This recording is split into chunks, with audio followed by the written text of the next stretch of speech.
तो बच्चा लोग लास्ट टाइम हमने एक डेरिवेशन देखा था। भाई सबसे पहले हमने लास्ट टाइम क्या देखा था, ग्रेविटेशन का कॉन्सेप्ट देखा था कि भाई न्यूटन ने कैसे ग्रेविटेशन फाइंड किया, मून कैसे अर्थ के आजू बाजू घूमता है, कैसे दूसरे प्लैनेट्स सन के आजू बाजू रिवॉल्व करते हैं, इसके बारे में हमने इंफॉर्मेशन देखी थी। प्लस हमने एक डेरिवेशन किया था, F is equal to G m1 m2 by R square. F का मतलब force, gravitational force between two objects जिनके मास m1 m2 हुआ करते थे। और सॉरी यहां पे हम डी स्क्वायर लिखते थे, तो डी स्क्वायर लिखो आर स्क्वायर लिखो एक ही बात है, जिसका मतलब होता है distance between the two objects. और कैपिटल जी का मतलब क्या होता था, ग्रेविटेशनल कांस्टेंट। ठीक है, इतनी चीजें हमने लास्ट टाइम देखी थी। अब भाई ये जो लॉ है, law of universal constant, law of, भाई ये जो हमने डेरिवेशन किया था ना F इज इक्वल टू जी वाला, उसको हम कहते हैं लॉ ऑफ यूनिवर्सल कांस्टेंट। अब इसके फायदे क्या, ये जो लॉ है इसके फायदे क्या। सबसे पहला फायदा तो ये है कि वो हमें ये बताता है कि कैसे हम अर्थ से चिपके हुए हैं। भाई हम ऑटोमेटिकली ऊपर तैरते नहीं है, हवा में तैर नहीं सकते, हम जमीन पे ही चलते रहते हैं। तो it explains the force that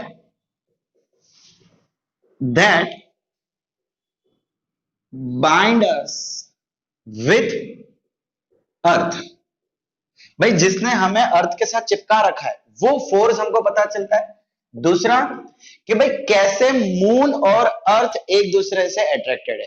भाई कैसे moon, it explains how moon revolve around the earth, revolve around the earth. And साथ ही साथ it explains how all planets revolve, sorry यहां पे आएगा अराउंड, रिवॉल्व अराउंड द सन। भैया सन के पास भी अपनी खुद की ग्रेविटेशन फोर्स है और उसी ग्रेविटेशन फोर्स के कारण अर्थ, मर्क्यूरी, जुपिटर, विनस, जितने भी प्लैनेट्स है वो सब सन के आजू बाजू रिवॉल्व कर रहे हैं। एंड फोर्थ, चौथा फायदा ये है हमको कि भाई नदियों में जो वेव्स एंड टाइड्स आती है ना, भाई नदी में जो लहरें आती है, भाई वो लहरें क्यों आती है। भाई हमारा जो पानी है, अर्थ का पानी, वो मून के ग्रेविटेशन फोर्स के कारण ऊपर खिंचाता है। जैसे ही ऊपर जाता है अर्थ के ग्रेविटेशन फोर्स के कारण वापस नीचे आ जाता है। सो समुद्र में बनने वाली जो लहरें हैं, वेव्स एंड टाइड्स, वो भी क्यों हो रही है वो भी हमको ये बताता है। सो it explains the tides in sea. Okay, तो भाई ये चार फायदे हैं लॉ ऑफ यूनिवर्सल कांस्टेंट के। ठीक है बच्चा लोग। अब नेक्स्ट स्टोरी, भाई चलो बच्चा लोग फटाफट जिसको लिखना है लिख लो, स्क्रीनशॉट लेना है ले लो, हम आगे बढ़े।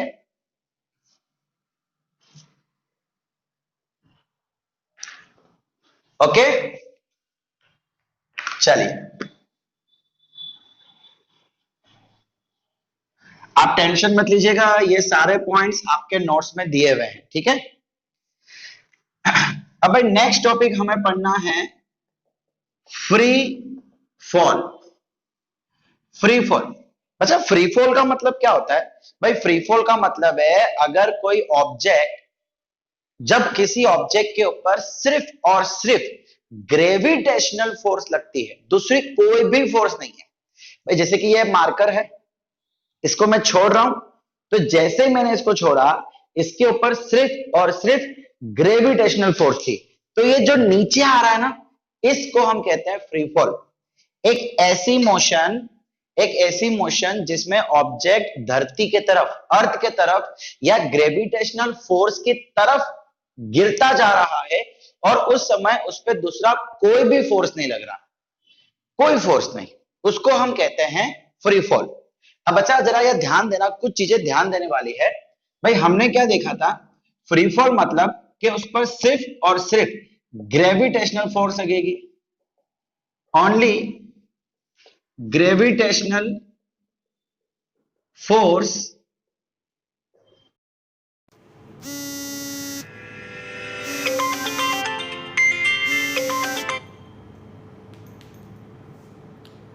हाँ भाई आवाज आ रहा है लोग? Only gravitational force applies on it, बाकी दूसरी कोई फोर्स नहीं होगी। अब ग्रेविटेशनल फोर्स कहां लग रहा है, नीचे की तरफ, है ना भाई। अगर ये अर्थ है, सपोज करो कि ये क्या है आपका अर्थ है, एंड इस समय मोशन कहां हो रहा है, नीचे लग रहा है। भाई ऑब्जेक्ट जब गिर रहा है तो मोशन नीचे हो जाएगा।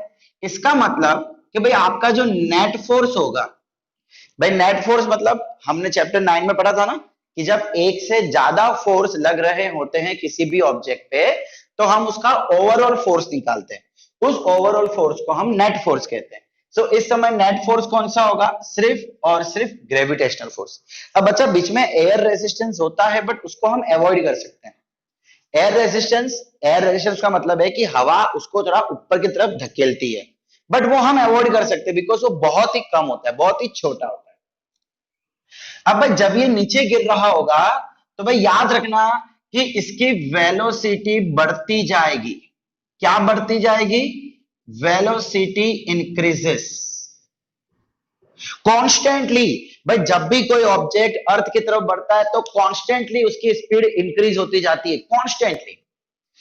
तो अगर स्पीड बढ़ती जा रही है मतलब स्पीड चेंज होती जा रही है तो सीधी सी बात है उसके ऊपर एक्सेलरेशन भी लगेगा। तो भाई फ्री फॉल के अंदर एक एक्सेलरेशन लगता है, वो भी जहां पे फोर्स होगा, जहां पे मोशन होगा उसी डायरेक्शन पे एक्सेलरेशन भी होगी।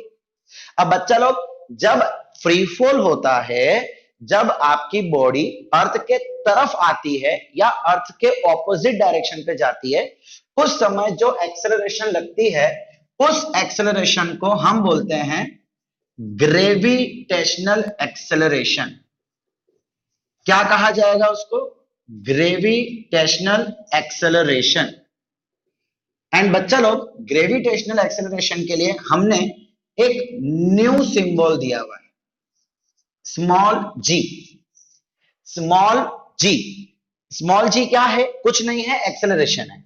अब क्यों इसको जी नाम दिया है, बिकॉज ये सिर्फ ग्रेविटेशन है। जब एक्सेलरेशन सिर्फ और सिर्फ ग्रेविटेशन के कारण होगी उस समय हम बोलेंगे कि हमारी एक्सेलरेशन ग्रेविटेशनल एक्सेलरेशन है, एंड उसको हम डिनोट करते हैं स्मॉल जी से। ठीक है बच्चा लोग, यहां तक क्लियर। भाई अब हम एक और डेरिवेशन देखने जा रहे हैं, ये डेरिवेशन है इसकी वैल्यू निकालना। भाई ग्रेविटेशनल एक्सेलरेशन होता क्या है। अच्छा काम करते हैं, चलो यहां पे आइए, कोई बात नहीं, एक काम करते हैं, डेरिवेशन से पहले हम कुछ चेंजेस देख लेते हैं। भाई आप लोगों ने वो 3 फॉर्मूला देखी थी ना, इक्वेशंस ऑफ मोशन। तो भाई जब फ्री फॉल हो रहा होगा उस समय आपके इक्वेशन में कुछ चेंज आ जाएगा। भाई देखिए क्या चेंज आएगा, जरा यह ध्यान से देखिए। पहला इक्वेशन आपने क्या देखा था, v is equal to u plus a t. v is equal to u plus a t. अब बच्चा लोग आपकी जो इनिशियल वेलोसिटी है भाई वो तो जीरो हो जाएगी। क्यों, अरे भाई जब कोई भी ऑब्जेक्ट गिर रहा है तो फ्री फॉल करेगा, तो फ्री फॉल होने से पहले वो तो रुका हुआ होगा ना। देखो ये मार्कर रुका हुआ है, ये अब फ्री फॉल कर रहा है, इतना ज्यादा फ्री फॉल करता है कि हमेशा नीचे गिर जाता है, समझ रहे हो। तो इनिशियल वेलोसिटी जीरो हो जाएगी। In free fall equations of motion during free fall, तो भाई इनिशियल वेलोसिटी जीरो, ठीक है। एंड भाई जो एक्सेलरेशन है उसको हम कैसे लिखेंगे, स्मॉल जी, बिकॉज एक्सेलरेशन क्या बन जाता है, स्मॉल जी बन जाता है, ग्रेविटेशन एक्सेलरेशन। तो ये वाली फॉर्मूला अब बन जाएगी v is equal to g t. v is equal to g t. ये हमने जीरो रख दिया, ए के बदले स्मॉल जी रख दिया, बिकॉज अर्थ की तरफ आ रहा है तो ग्रेविटेशनल एक्सेलरेशन। दूसरी इक्वेशन कौन सी थी आपकी, s is equal to u t plus half a t square. भाई ये इक्वेशन थी आपकी। फिर से initial velocity zero and a के बदले हम क्या कर देंगे जी। एंड बच्चा इस बार जो डिस्टेंस होगा, देखो एस का मतलब क्या होता है डिस्टेंस, इस बार जो भी डिस्टेंस होगा क्या हम उसको हाइट के टर्म्स में बोल सकते हैं। मैं ऐसा बोल सकता हूं कि एक ऑब्जेक्ट यहां से यहां तक गिरा, तो यहां से यहां तक का जो डिस्टेंस है उसको मैं हाइट बोलूंगा ना।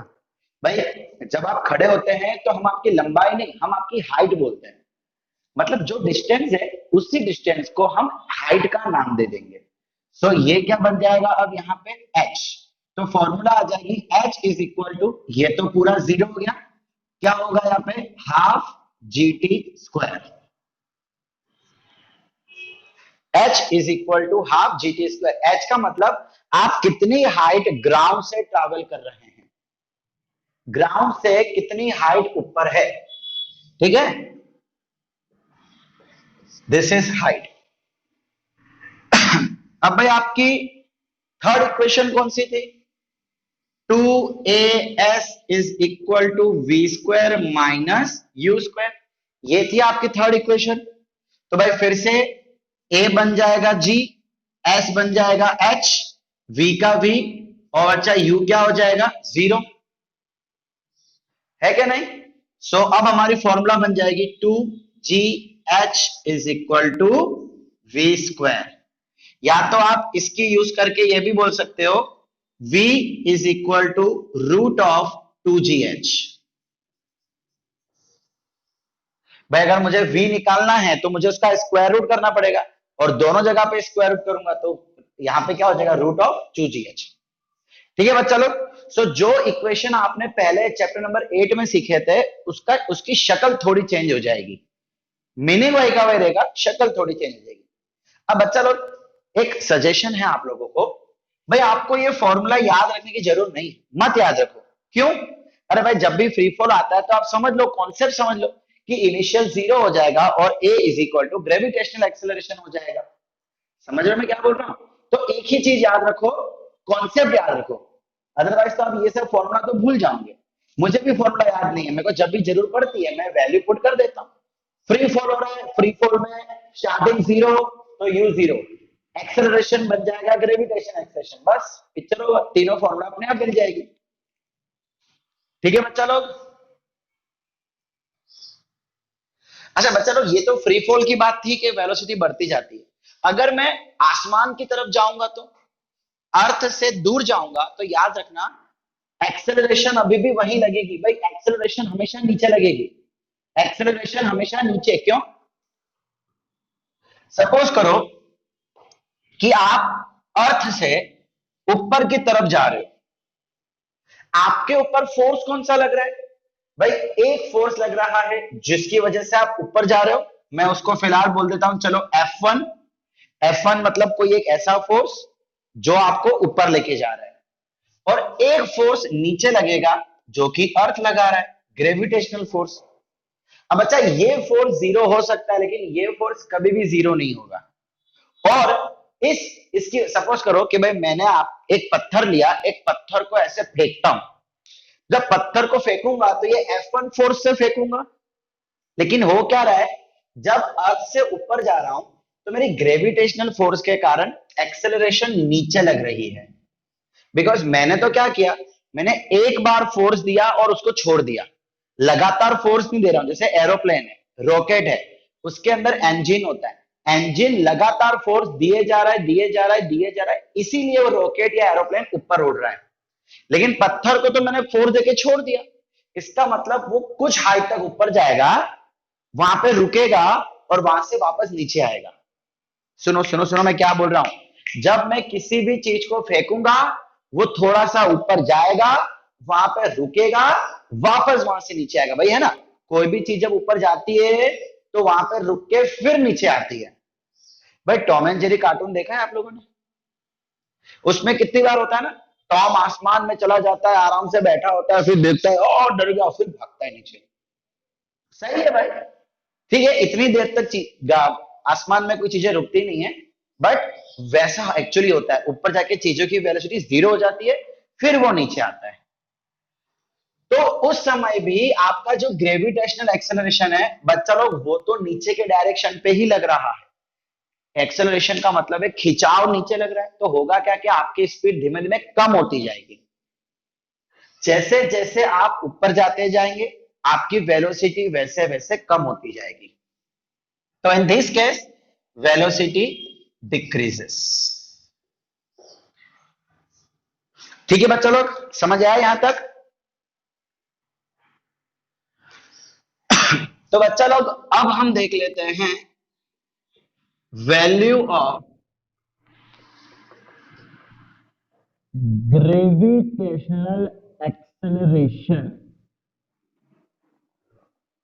ग्रेविटेशनल एक्सेलरेशन स्मॉल जी।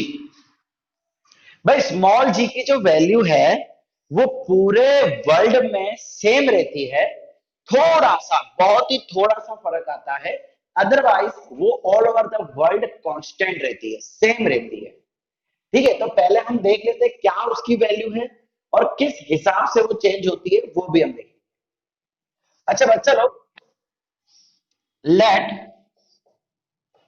मैं क्या कर रहा हूं, मैं एक ऑब्जेक्ट और एक अर्थ के ऊपर का ग्रेविटेशनल फोर्स काउंट करता हूं। Let m is equal to mass of object and capital ME is equal to mass of earth। हम लोग क्या कर रहे हैं, ग्रेविटेशनल फोर्स निकाल रहे हैं, किसके बीच का, अर्थ का और किसी एक ऑब्जेक्ट का, अर्थ के और किसी एक ऑब्जेक्ट के बीच में। तो उस ऑब्जेक्ट का जो भी मास होगा वो हम ले लेते हैं m, और दोनों के बीच का डिस्टेंस हम ले लेते हैं d। Distance between object and earth. अच्छा बच्चा लोग एक चीज जरा सुनो, एक बहुत ही जबरदस्त कॉन्सेप्ट है भाई। ये हमारा अर्थ है, आप इसके ऊपर खड़े हुए हो भाई, ये जो ग्रेविटेशनल फोर्स है वो लग कहां से रहा है भाई? आपके ऊपर इस समय ग्रेविटेशनल फोर्स है, बिल्कुल है, तो ही तो आप जमीन पे खड़े हुए हो, तो ही तो आप जमीन पे चल पा रहे हो। अगर आपके ऊपर फोर्स नहीं होता तो आप जमीन पे खड़े भी नहीं रह पाते। तो ये फोर्स लग कहां से रहा है? तो भाई याद रखना कि ये जो फोर्स है वो अर्थ के सेंटर पे से लग रहा है भाई। देखो अर्थ पूरा स्फीयर है, एक बॉल जैसा। अब ये पूरा आसमान है, ये क्या है, ये पूरा आसमान है, और उसके बीच में जमीन है, उसके बीच में जमीन है। ये जो जमीन है ना, यहां पे खड़े हैं आप, लैंड, और इस लैंड के बीचों बीच इसको हम कहते हैं कोर ऑफ द अर्थ। क्या बोलते हैं, core of the earth. Core मतलब एकदम बीचों बीच, यहां से वो ग्रेविटेशनल फोर्स आ रही है। सपोज करो कि मैं जमीन खोदता खोदता खोदता खोदता इस कोर के पास चले जाता हूं, कोर के एकदम नजदीक चले जाता हूं, तो उस समय मेरे ऊपर ग्रेविटेशन फोर्स कितनी लगेगी, जरा सोच के बताना भाई। ग्रेविटेशनल फोर्स देखो, जैसे जैसे डिस्टेंस, देखो हमने क्या देखा था, gravitational force is inversely proportional to the square of the distance between them. भाई जैसे जैसे डिस्टेंस बढ़ता जाएगा वैसे वैसे फोर्स कम होती जाएगी। इनवर्सली का मतलब होता है उल्टा रिलेशन, डिस्टेंस बढ़ता जाएगा तो फोर्स कम होती जाएगी, इसका उल्टा भी सही होगा, डिस्टेंस कम होता जाएगा तो फोर्स बढ़ती जाएगी। इसका मतलब अगर मैं गलती से कभी इसके पास चला गया तो मेरा फोर्स हो जाएगा इनफाइनाइट, इतना ज्यादा फोर्स हो जाएगा कि मैं कंट्रोल भी नहीं कर पाऊंगा। इसीलिए उस फोर्स को हम कहते हैं इनफाइनाइट। ये इनफाइनाइट का सिंबल है। ये इनफाइनाइट का सिंबल है। याद रखना, जब मैं एकदम कोर के पास चला जाऊंगा तो मेरी ग्रेविटेशनल फोर्स कितना हो जाएगा हम दोनों के बीच में? इनफाइनाइट, बहुत हो जाएगा। मेरे को पता नहीं लगा सकता कितना हो जाएगा, लेकिन बहुत होगा।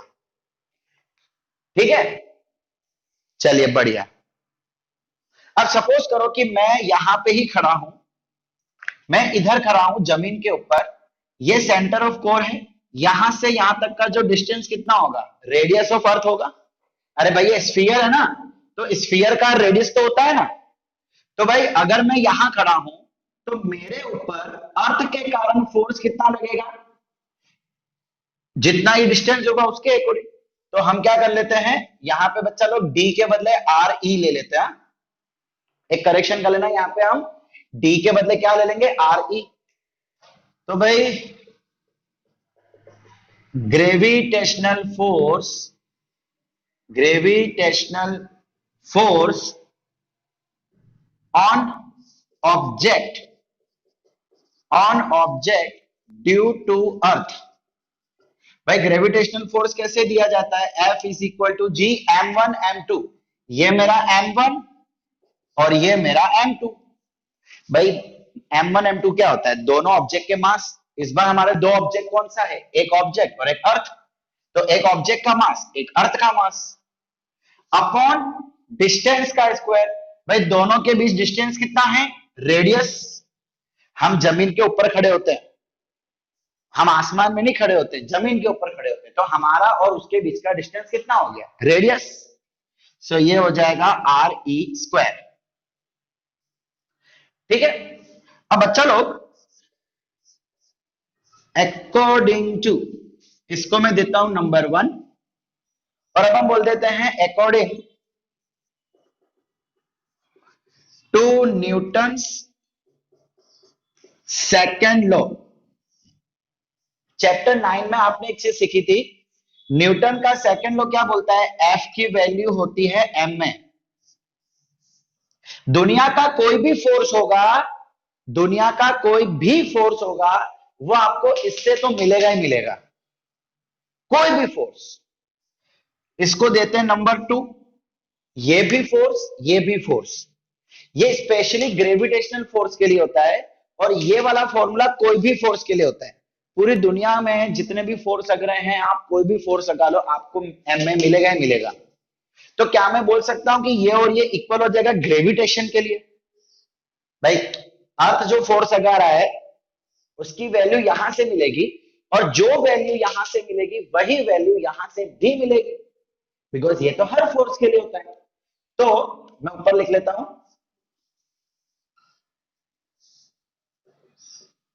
फ्रॉम 1 एंड 2, ये दोनों इक्वल हो जाएगा ना, तो मैं ये F की जगह पे क्या लिख लेता हूं? एम में, एम ए। भाई ये force on, according to Newton's law, force on object. ठीक है, तो ये मास किसका होगा? ऑब्जेक्ट के ऊपर होगा, बिकॉज ऑब्जेक्ट लगा रहा है, ड्यू टू अर्थ। तो भाई m a is equal to capital G small m M E upon R E का स्क्वायर। मास, मास कैंसल, दोनों जगह स्मॉल एम आ रहा है, यानी कि ये ऑब्जेक्ट का मास, तो दोनों जगह से कैंसल। बचा क्या? अब भाई ये ए है, तो ए को हम क्या काउंट करते हैं? Gravitation acceleration. तो ये क्या बन जाएगा इस समय? Small g. तो हम यहां पे लिख देंगे therefore F is equal to m g. ठीक है, तो इसको हम नंबर दे देंगे 2। जी की वैल्यू क्या आ गई यहां से? Capital G M E and R E square. बच्चा लोग कैपिटल जी की वैल्यू, मास ऑफ अर्थ की वैल्यू, रेडियस ऑफ अर्थ की वैल्यू कांस्टेंट रहती है, फिक्स रहती है। तीनों की वैल्यू फिक्स है, तीनों में से एक भी वैल्यू चेंज नहीं हो रही है। तो जब आप इसकी इसकी इसकी वैल्यू रखोगे और उसको डिवाइड मल्टीप्लाई करोगे, तो आपका आंसर आएगा G is equal to 9.8। Fix value 9.8। और एक्सेलरेशन की यूनिट क्या होती है? मीटर पर सेकेंड स्क्वायर। तो बच्चा लोग ये आ जाएगी आपके स्मॉल जी की value. Small g is equal to 9.8 metre पर सेकेंड स्क्वायर। आप यहां पे लिख सकते हो here value of g, me and re R constant.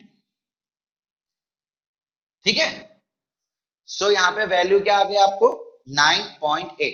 And बच्चा लोग ये जो वैल्यू है ये all over the world constant रहेगी, all over the world same रहेगी, चेंज नहीं होगी। समझ आ रहा है बच्चा लोग मैं क्या बोल रहा हूं? तो बच्चा लोग आपका आज का लेक्चर हम यहीं तक रखते हैं। बस अब बहुत ही छोटे से 2-3 टॉपिक बाकी है। नेक्स्ट लेक्चर में आपका ये चैप्टर भी हम फिनिश कर देंगे एंड जो इसके रिलेटेड न्यूमेरिकल्स हैं थोड़े बहुत वो भी हम देखना चालू कर देंगे। ठीक है बच्चा लोग?